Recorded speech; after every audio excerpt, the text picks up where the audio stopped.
and welcome to Conscious Curiosities, where we unlock the wisdom of the universe which lies within us. I'm Maria Luz, your host, a certified hypnotist, astrologer, and psychic medium. Today I'm resharing an episode from way back in April when it was still Aries season, and this is the Mars episode. I thought it was applicable because Mars has been in Cancer and is going to go do this retrograde dance like we've seen other planets do, but Mars is in its fall in Cancer. So what happened is it entered Cancer on September 4th. And then from the very last degree of Cancer on November 3rd, it makes an opposition to Pluto and then enters Leo right after. So then on December 6th, it's going to actually go back through Leo and through about half of Cancer until it goes back into Leo and finally leaves for Virgo in mid-April. So Mars is being very, very active. And remember the larger context that the nodes of the moon have been on the Libra and Aries axis, and Mars rules Aries. So Mars is that ruler of the North Node. Also, Chiron has been in Aries, which Mars rules. So there's been an emphasis on whatever healing we need to do and moving into more of a mentor, healer part of our time on this planet and healing those big things. So here we go with that episode from back in April. Today's episode is need to jump into action toward those hashtag life goals, Mars in your birth chart. In this episode, all about Mars, the planet, the mythology of the archetype, and its astrological associations.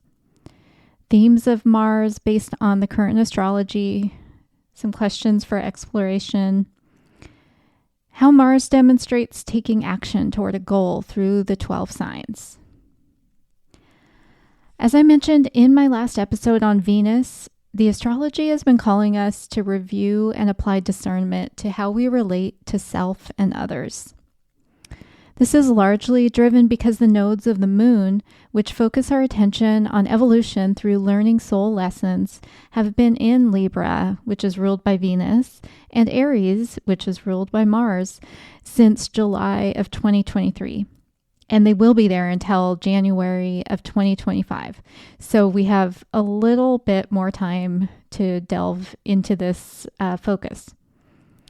The recent lunar eclipse in Libra on March 24th, followed by the total solar eclipse in Aries on April 8th, further highlighted this theme.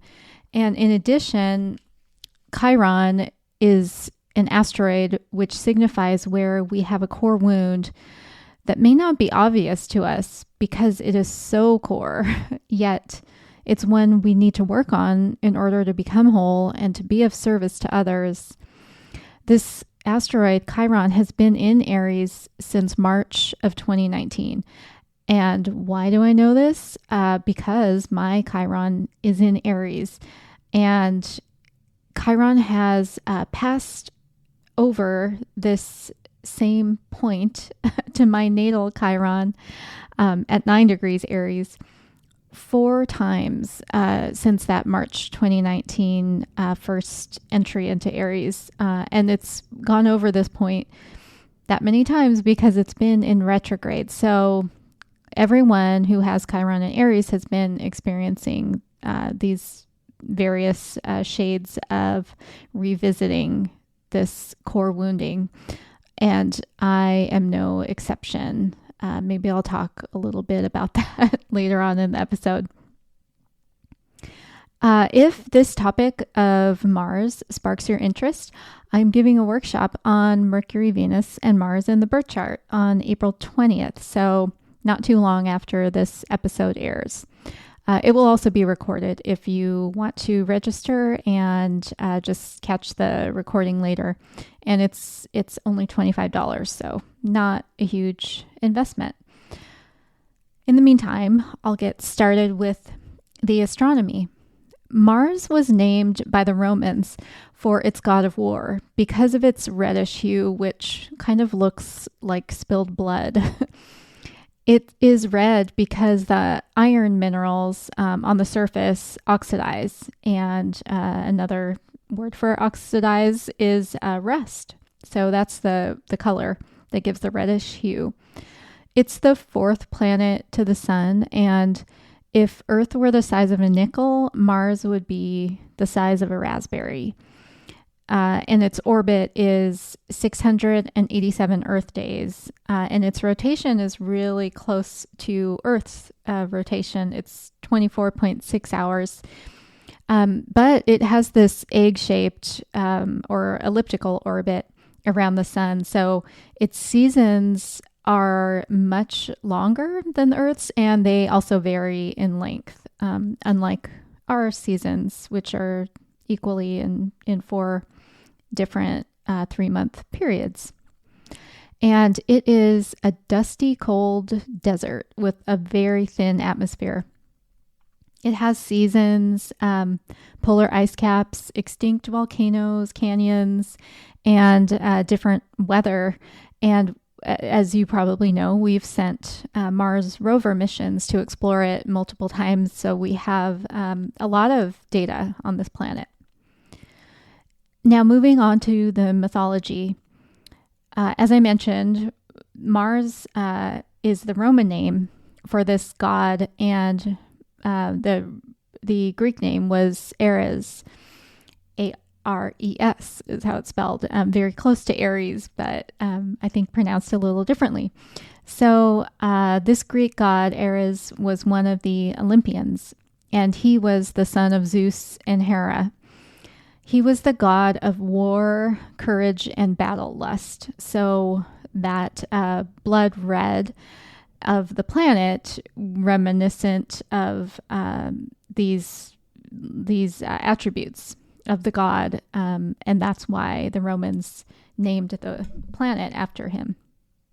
He's symbolized by the helm, and the helm is that pointy metal type of head covering that you see. You'll know it if you see it in those Greek movies. Like, I can't even think of one of them because I don't really watch them, but you would know it if you saw it. And his sacred animal is the serpent. And he appears to have been quite impulsive. He had an affair with Aphrodite, otherwise known as Venus, whose husband, Hephaestus, was not too happy about, and he trapped Ares and Aphrodite in a net and shamed them in front of all the other gods of Olympus. He also changed one of his daughters and her husband into serpents and sent them off to an island. He had a lot of war shenanigans too, as he is said to have just delighted in war for the sake of war, and he reveled in slaughter.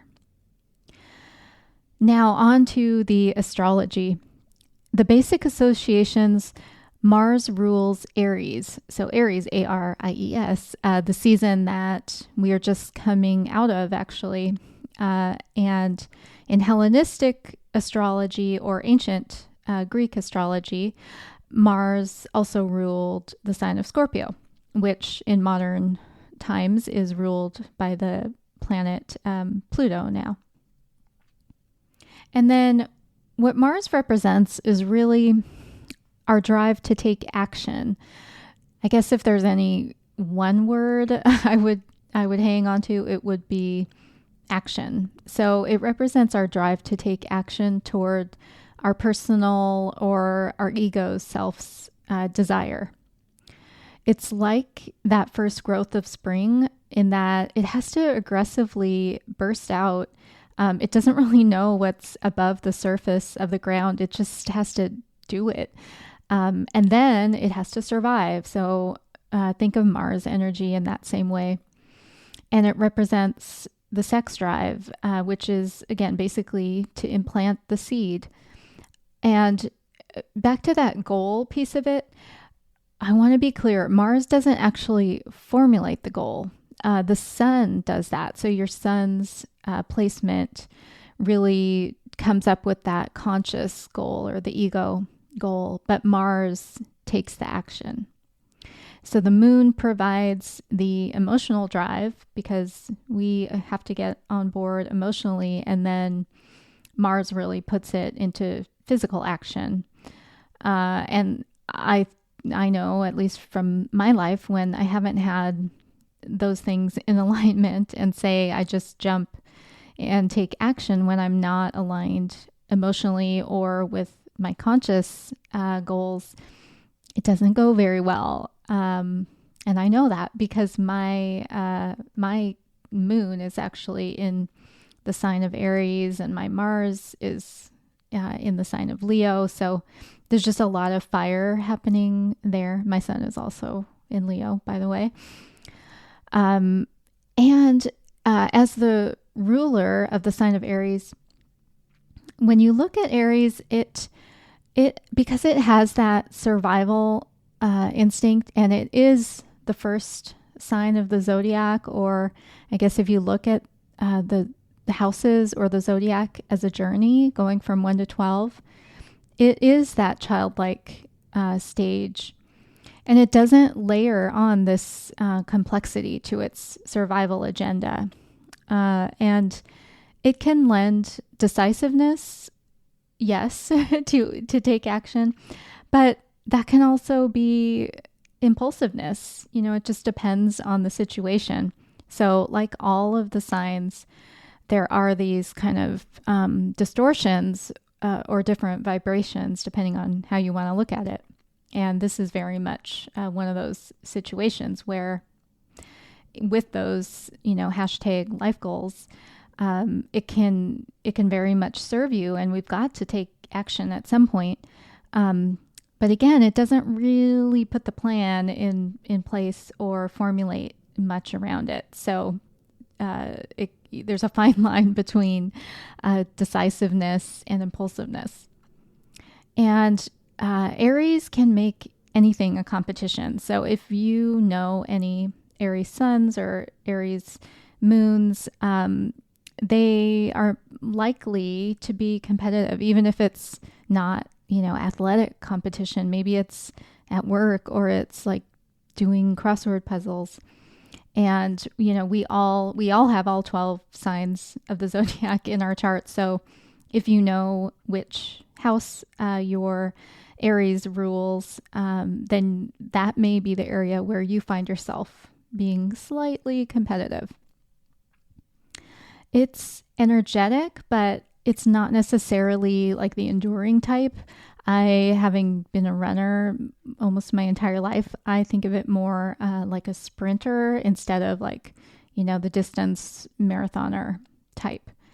Although nowadays, people who win marathons and even ultra marathons pretty much sprint the entire way.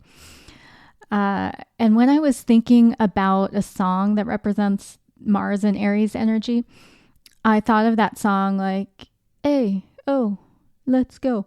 And that is the Ramones Blitzkrieg Bop. And I put a link to the video in the show notes. And that just, again, it's almost like that childlike energy, and it literally like makes you want to bounce around to it. Now, last week I raised some questions that the current focus on the Libra-Aries axis is asking us to examine with regard to relationships to people and resources, because Venus has to do with relationships to people and resources. This week, I offer some questions related to Aries and where we may need to focus on self.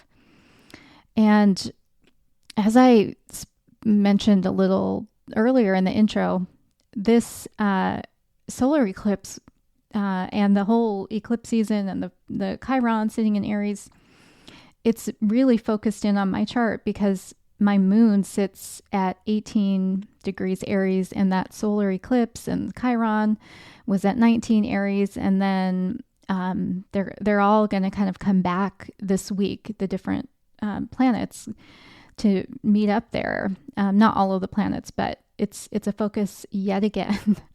So I've been living this, and really it did uncover a wound that I just was looking past because it was from my childhood and the relationship that I had fallen into with my mother, where I abandoned myself, and I started realizing I didn't have enough energy to be in that relationship, or at least in the same way that I have been, which I think she only has one way that I would be allowed. So it came to this big head, and the day before the eclipse, believe it or not. So I am currently just taking space, and I'm finally feeling what it's like to have all of my energy be my own and be able to use it to help others, which is, what I hope to do by things like this podcast, with which empower people to understand themselves and others using this lens of astrology. So that's my journey, and I hope yours wasn't as dramatic. But if it was, I'm sure there's a point to it all. We just have to trust. So the questions I came up with are, and again, you can journal on these. You can pause this, get your journal or your paper, or type it up or whatever, or come back to them. Number one, I've only put two because they're pretty big ones. Am I clear on what it is I desire and the motivation behind it? And sometimes when we continue to ask ourselves the question why, it helps get down to the good stuff. So because sometimes, our first answer about why we're motivated to go after this thing, sometimes that is just the surface answer, but there could be something deeper that we should actually examine, so that we are not chasing things that belong to someone else. They may have been from our parents, something they wanted for us, or something that we think would gain us higher status, but it's not. But status isn't really important to us. So by continuing to ask that why, oh, I want that promotion. Well, why do I want that promotion? Oh, I want to make a better salary. Well, why do I want a better salary? That type of thing. And then the second one is, do I stand up for myself when it is required? Or do I habitually abandon myself? And where does that pattern come from? Is there any healing I can do if this is a wound? So that very much comes from my own experience. And I also promised that I would go through the different signs of the zodiac and talk about how it moves toward a goal. So I'm going to do that now, starting with Aries. Charge forward. Taurus, take their time, assess impact to resources first. Gemini, investigate all possible goals before settling on one. Cancer, act from a secure home base. Leo, act from the most authentic expression of oneself. Virgo, plan each step and ensure logic. Libra, ensure consensus, aim for a state of harmony. Scorpio, understand the underlying context, the why. Sagittarius, evaluate whether the goal is big enough and could more be achieved. Capricorn, leverage experience, don't waste resource. Aquarius, look at approaching the goal from a different perspective. Pisces, go with the flow, trust it will all work out.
And that's the episode on Mars. I hope you now feel empowered to be consciously curious about Mars in your birth chart.